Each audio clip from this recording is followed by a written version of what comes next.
मुस्तफ़ा कमाल साहब की एक मुबैना ऑडियो आई है कि जी हम गए PMLN के वफ्द से मिलने के लिए, तो हमें ये बताया गया कि पीपल्स पार्टी वाले कहते हैं कि जी चलें, हमारा तो % मैंडेट है। इतना नुक्ता बराबर भी उनको कोई इस बात की शर्मिंदगी नहीं है कि हमने क्या किया है। ये सदर पाकिस्तान ने स्टैंड लिया हुआ है। असद तूर के पास गए, हमदर्दी के लिए गए, जिसमें शहबाज शरीफ साहब भी मौजूद थे, मौलाना फजलुर रहमान साहब थे, पाकिस्तान पीपल्स पार्टी से लोग थे, PDM की वहां पर नुमाइंदगी मौजूद थी। जब अपनी मर्जी चल रही हो ना हर चीज पे, तो फिर क्या आइन दिन का आगाज आपने एक विर्द से करना है।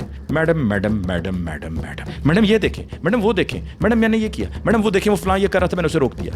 ये होना है। उन्हें आकर 6 महीने के लिए चीफ मिनिस्ट्री ले ही ली है। सूट नहीं करता है कि आप ये red line and yellow line and blue line की बातें करें। ये एक नया हरबा इस्तेमाल किया गया है। इनको इतला नहीं दी गई और वहां पर रिकाउंटिंग शुरू कर दी गई। तो सब्तैन खान साहब ने इलेक्शन कंटेस्ट नहीं किया, ना ही उनके बेटे ने किया। तो उनसे ये कहा जाता रहा कि जी आप प्रेस कॉन्फ्रेंस करें, आप इमरान खान साहब के खिलाफ बात करें। अस्सलाम वालेकुम मोअज़्ज़ज़ ख़वातीन व हज़रात, अली मुमताज़ आपके साथ एक और वीलॉग लेकर।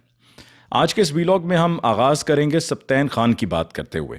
सब्तैन खान जो स्पीकर पंजाब असेंबली थे, पाकिस्तान तहरीक इंसाफ की तरफ से उनको स्पीकर बनाया गया सन 2022 में, जब चौधरी परवेज़ इलाही साहब वज़ीर आला पंजाब बने।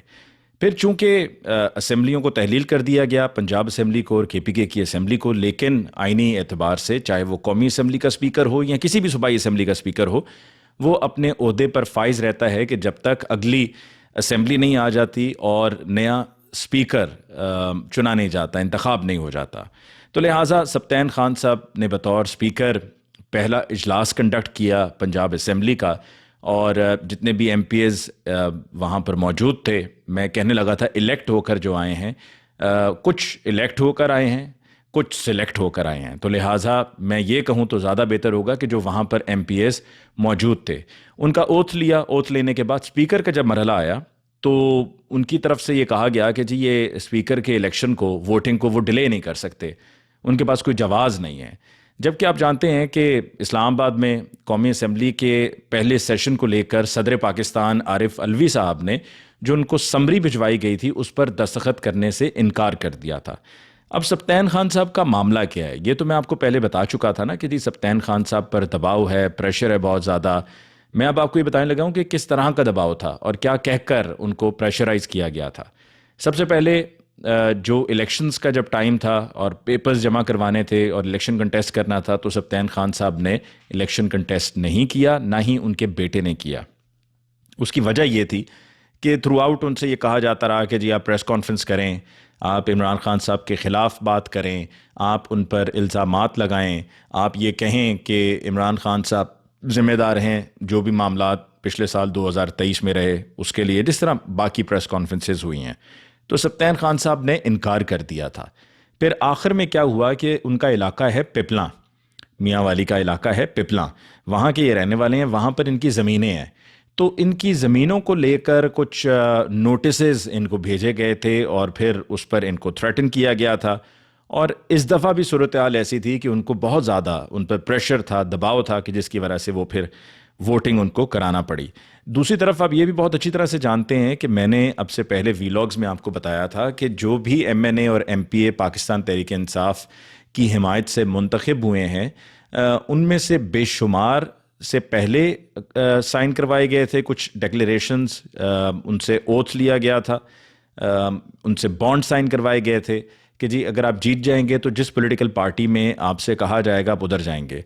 और जिन की तरफ से नहीं किए गए थे साइन, जो किसी दबाव में नहीं आए थे उस वक्त तक, यानी कि इलेक्शन से पहले तक, उन पर इलेक्शन के बाद मैंने आपको बताया था कि दबाव डाला जा रहा है। दबाव किस तरह से डाला जा रहा है? ये कहा जा रहा है कि जी आपको गिरफ्तार कर लिया जाएगा, ये उनके कारोबार के हवाले से उनको धमकाया जा रहा है। फिर सबसे बड़ी धमकी उनके लिए ये है कि अगर आपने जिस जमात में आपको कहा जा रहा है कि आप जाकर ज्वाइन करें, अगर आप उस जमात में ना गए तो आपकी जीती हुई सीट को आपसे ले लिया जाएगा, यानी कि आप जीते हुए हैं पर आप हार जाएंगे। और ये सिलसिला अब शुरू हो चुका हुआ है। आपने कल देखा कि पाकिस्तान तहरीक इंसाफ के हिमायत याफ्ता उम्मीदवार थे NA 154 से, उनकी जीती हुई सीट पर इलेक्शन कमीशन ऑफ पाकिस्तान ने रीकाउंटिंग का हुक्म दिया, और रीकाउंटिंग का जब हुक्म दिया तो इनको इतला नहीं दी गई और वहाँ पर रीकाउंटिंग शुरू कर दी गई। और रीकाउंटिंग करके उनके वोट्स को रिजेक्ट करते हुए, यानी कि ये एक नया हरबा इस्तेमाल किया गया है। पहले जो हरबे थे वो क्या थे कि जी, और वो अभी भी लागू हैं, ऐसा नहीं है कि वो नहीं है। जहाँ जहाँ फॉर्म 45 तब्दील हो सकते थे वहाँ पर फॉर्म 45 तब्दील हुए हैं, यानी कि बाद में जब ये इलेक्शन ट्राइब्यूनल में मामला जाएगा और इनकी स्क्रूटनी होगी तो वहाँ पर ये मामला पीछे से ही कागजात में भी क्लियर मिलेगा। फॉर्म 45 तब्दील किए गए हैं। फॉर्म 45 तब्दील करके जहाँ पर जिस उम्मीदवार के वोट ज़्यादा किए गए हैं, बढ़ाए गए हैं, उनके फिर उन फॉर्म 45 के साथ जो पोलिंग स्टेशंस थे, उन पोलिंग स्टेशंस के थैलों में मज़ीद वोट ठप्पे लगा के भरे गए हैं ताकि वो तादाद वहाँ से मैच कर जाए। और जहाँ वो वोट कुछ कम किए गए हैं, कम वाले चांसेस कम हैं कि जी कम कर दें, दूसरों के बढ़ा दो, दूसरों के बढ़ा दो, वरना इस तरह दो तरह के काम करने पड़ेंगे, बढ़ाना भी पड़ेगा और घटाना भी पड़ेगा। तो लिहाजा जो पीटीआई के थे उम्मीदवार, उनके वही वोट जो डले हुए हैं, दूसरा उम्मीदवार जिसको जितवाना है उसके फॉर्म 45 में वोट बढ़ा दो, और साथ पीछे जो पोलिंग बैग था जिसमें वो बैलेट पेपर्स पड़े हुए थे, वोट डले हुए उन्होंने सील किए हुए थे, उनको खोल के उनमें वो इजाफी वोट डाल दो। अब ये दूसरा जो तरीक़ेकार है वो ये है कि जी जो वोट डले हुए थे जीतने वाले उम्मीदवार को, और वो पीटीआई का था ज़ाहिरी बात पर, क्योंकि अभी तो मुश्किल उन्हीं पर ही है, तो उनके मंजूर शुदा वोट जो कास्ट हुए थे उनको रिजेक्शन में ले जाओ। अब वो रिजेक्शन कैसे हो सकती है? आप ठप्पा लें, दोबारा से ठप्पा लेके पहले का जो ठप्पा लगा हुआ है उसके साथ एक और ठप्पा लगा दें, डबल ठप्पा लगा दें, गलत जगह पर एक और ठप्पा लगा दें, तो वो वोट रिजेक्टेड हो जाएगा।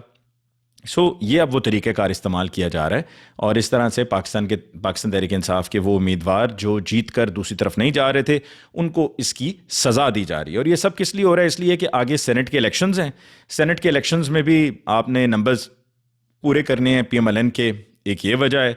दूसरी तरफ सदर का इंतखाब होना है, वहाँ पे भी नंबर्स पूरे करने हैं, तो इस वजह से ये नंबर्स पूरे करने का सिलसिला किया जा रहा है। असद तूर और इमरान रियाज, ये दो ऐसे सहाफ़ी हैं जो डट कर खड़े रहे, मुकाबला किया, पीछे नहीं हटे, घबराए नहीं, झुके नहीं, किसी दबाव में नहीं आए।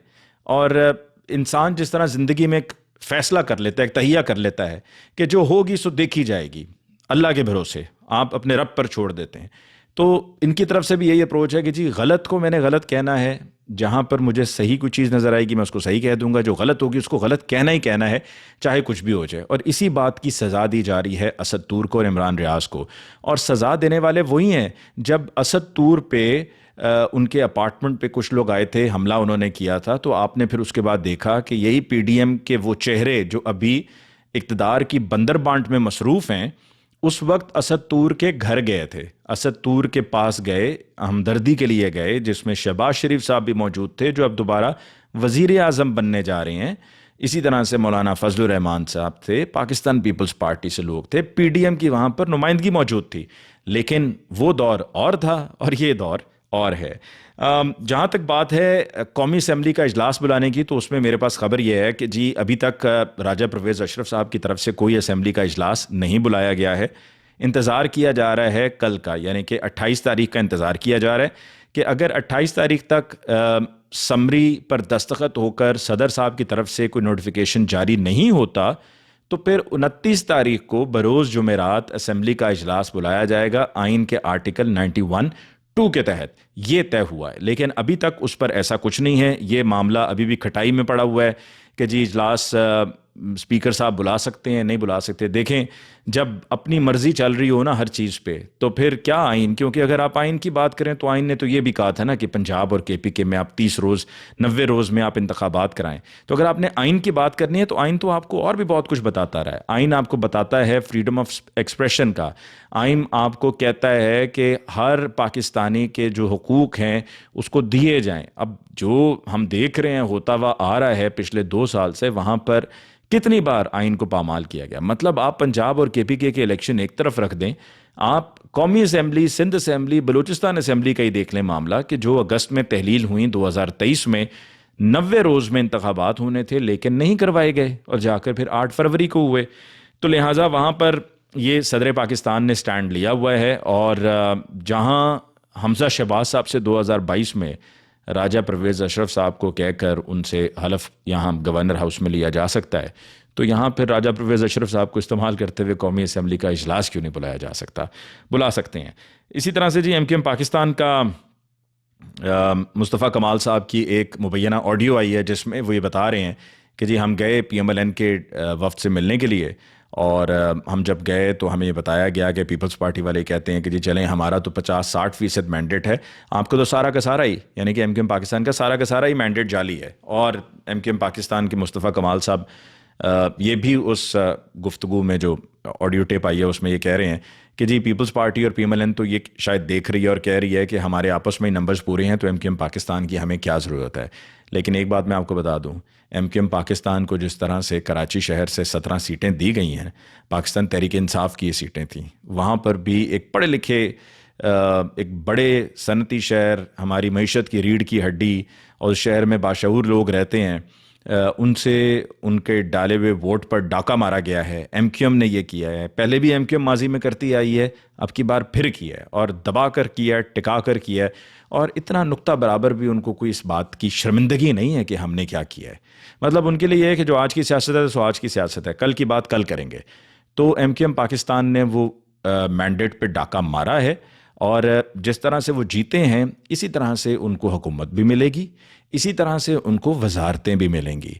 और फिर इसी तरह से आप देखिएगा कि अख्तर मेंगल, महमूद खान अचकज़ई, ये बातें आपने मेरी याद रखनी है। अख्तर मेंगल, महमूद खान अचकज़ई, मौलाना फजलुर रहमान, ये सब एक एक करके आके PDM 2 का हिस्सा दोबारा बन जाएंगे। ये मैं आपको वसूख से कह रहा हूँ। और आखिर में जी जो मरीम नवाज साहिबा का हिट स्क्वाड है, और इस हिट स्क्वाड में कौन कौन है? मरियम औरंगज़ेब, अज़मा बुखारी, और किसी हद तक जी हिना परवेज़ भट्ट। तो ये सब वो लोग हैं जो इलेक्टेड नहीं हैं, सिलेक्टेड हैं, और इनका काम ही सिर्फ ये है कि सुबह दिन का आगाज़ आपने एक विर्द से करना है, और वो क्या होगा? Madam madam madam madam madam. दोपहर मैडम मैडम मैडम, मतलब दिन भर आपकी ज़ुबान रुकनी नहीं चाहिए madam madam madam madam madam कहते हुए। और रात को सोने से पहले भी आपने यही करना है। हम तो दुआ पढ़ के सोते हैं ना, पर इन्होंने क्या करना है? दुआ तो पढ़ेंगे ही, माशाल्लाह मुसलमान है, लेकिन साथ साथ madam madam madam madam madam madam madam, ख्वाब में भी सोते हुए भी madam madam madam madam madam madam, madam ये देखें, मैडम वो देखें, मैडम मैंने ये किया, मैडम वो देखें, वो फलां ये कर रहा था मैंने उसे रोक दिया। ये होना है। तो ये जो हिट स्क्वाड है, जो हिट स्क्वाड ये कहता है कि जी मरियम नवाज साहिबा के हवाले से किसी ने कुछ कहा तो ये हमारी रेड लाइन है, तो इन तीनों मोहतरमाओं से मैं ये कहूँगा कि आप अपनी रेड लाइन अपने पास रखें।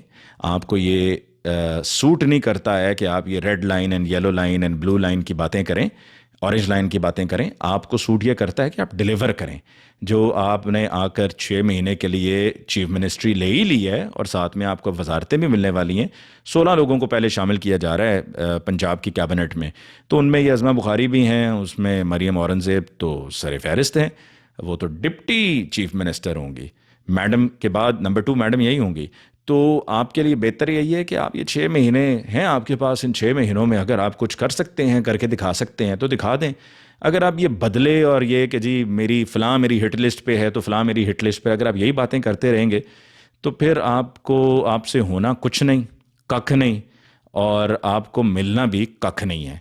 इसके साथ ही मुझे अली मुमताज़ को दीजिए इजाज़त। अल्लाह ने के पान।